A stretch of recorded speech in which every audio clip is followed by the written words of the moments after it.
If you want to send a personal true story of yours, please send it through email, unicamartin@gmail.com.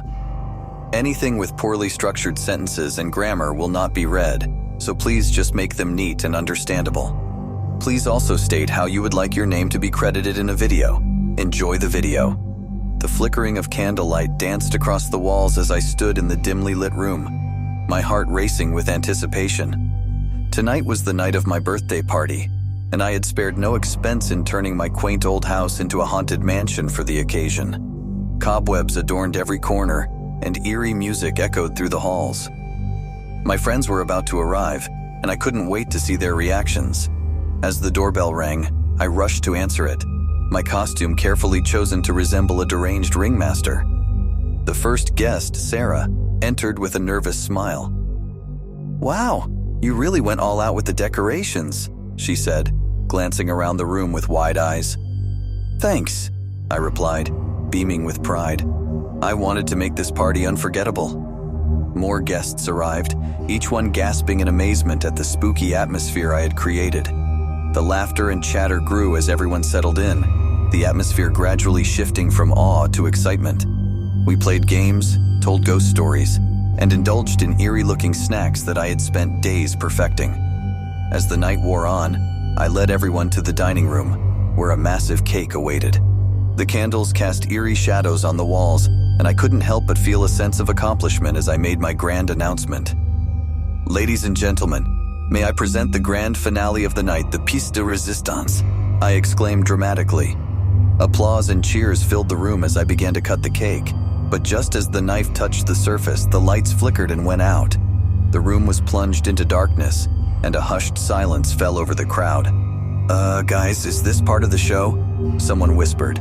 I chuckled nervously, reaching for my phone to use as a flashlight. "Don't worry, folks, just a little technical difficulty. We'll have this sorted out in no time." But as the light from my phone swept across the room, I realized that something was off. The guests looked genuinely scared, their eyes wide with terror. The atmosphere had shifted from playful to something far more unsettling. "Okay, joke's over, right?" I called out, trying to break the tension. Just then, a chilling breeze swept through the room, extinguishing the remaining candles.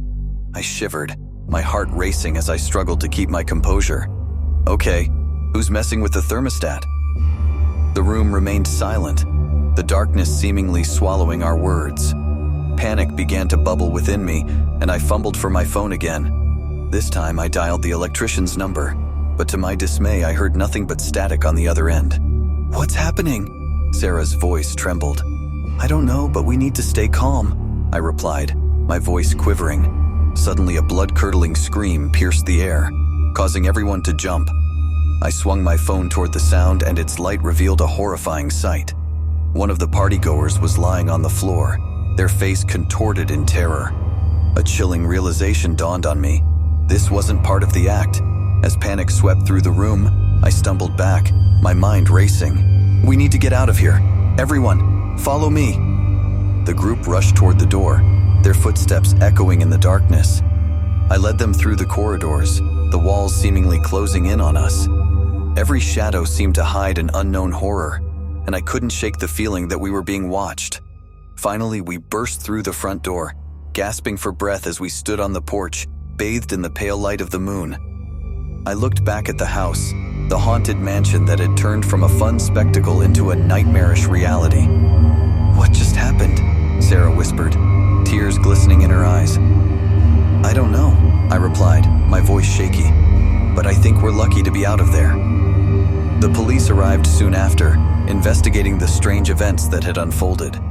They searched the house thoroughly, but found no trace of the partygoer who had screamed. The electricity had returned, and the eerie decorations now seemed less like props and more like twisted symbols. In the end, we never did find out what had truly occurred that night.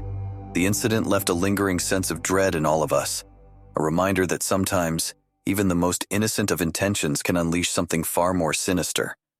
So if you're ever invited to a birthday party with extravagant decorations and an eerie ambiance, think twice before you RSVP. You might find yourself in a nightmare that goes beyond your wildest fears. A birthday party gone wrong. where the line between fun and terror blurs into an unforgettable nightmare. The wind howled outside as I stood in front of the old, decrepit mansion. It was my 30th birthday, and I had chosen to celebrate it in a place rumored to be haunted. My friends had laughed off the idea, calling it a silly gimmick, but I was determined to make it a memorable night. The mansion's grand doors creaked open as my guests arrived one by one. I greeted each with a smile, trying to ignore the uneasy feeling gnawing at the pit of my stomach. Inside, the atmosphere was electric, a mixture of excitement and apprehension. Cobwebs adorned the corners, and dim candlelight cast eerie shadows on the walls. As the night progressed, we played party games and laughed, the tension slowly dissipating. Yet there was an unspoken unease that lingered, like a whisper in the back of our minds. We joked about seeing ghosts and shared spine-tingling tales, all while trying to convince ourselves that the legends were just stories. As the clock struck midnight, I raised my glass for a toast. To friendship, to fearlessness, and to embracing the unknown. The glasses clinked, but a sudden draft extinguished all the candles in the room. Laughter turned to gasps, and nervous glances were exchanged. "Relax, everyone, probably just an open window somewhere," I reassured, though my own voice wavered. I moved to light the candles again, but a loud crash echoed from upstairs, followed by an eerie silence. Heart pounding, I led the way, my friends hesitantly following. At the top of the grand staircase, we found a broken portrait lying on the floor, its shattered glass reflecting our startled expressions. "That's strange," Sarah muttered, her voice barely above a whisper. The unease had escalated to full-blown anxiety now, but I couldn't let my fear show.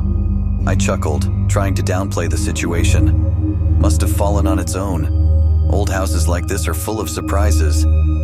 We continued the night, but the mood had shifted. No longer were we able to shake off the feeling that we were being watched, that something lingered in the shadows just beyond our sight. I caught glimpses of movement from the corner of my eye, and my heart raced each time I turned, finding nothing but darkness. As the hours passed, the guests grew tired, their initial excitement replaced by a desire to leave. But before we could call it a night, a loud thud came from the dining room.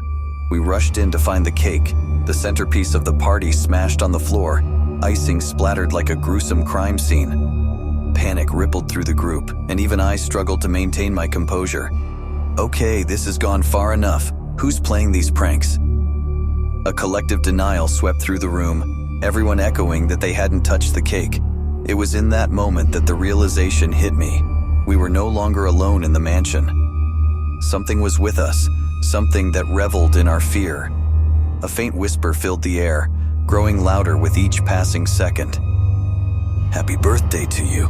The voice seemed to come from all directions, echoing through the halls. My heart pounded, and I stumbled back, my mind racing to make sense of the impossible. "Who's there?" I demanded, my voice trembling. The whisper turned into a cacophony of eerie laughter, a chilling chorus that seemed to close in around us. The walls seemed to pulse, and the room itself felt like it was alive with malevolent energy. With a sudden jolt, the room plunged into darkness. The terrified screams of my friends mixed with the sinister laughter, and I fumbled for my phone to provide some light. But what it illuminated froze my blood. Figures, shadowy and indistinct, circled us, their eyes gleaming with an otherworldly light. They laughed and sang, their voices a twisted melody that sent shivers down my spine. "We're trapped," Sarah whispered, her voice breaking. As the figures drew closer, I realized that we were indeed trapped in a nightmare of our own making. The legends were true, and the mansion was haunted by something far more sinister than any ghost story. In a surge of desperation, I led my friends in a frantic dash toward the exit. The front door loomed ahead, a glimmer of hope in the suffocating darkness. But just as we reached it, a bone-chilling gust of wind slammed the door shut, and the room was plunged into silence once more. The figures closed in, their laughter now a deafening roar. We huddled together, clinging to one another as the malevolent presence enveloped us. And in that moment, as the sinister celebration reached its climax, I realized that the true horror wasn't the haunted mansion. It was the darkness within ourselves, the darkness we had unwittingly awakened. So if you ever hear whispers in the night and feel a chill down your spine, Remember the tale of the birthday party gone wrong, a story of a celebration that awakened a malevolent force, and a reminder that some fears are too real to be dismissed as mere superstitions.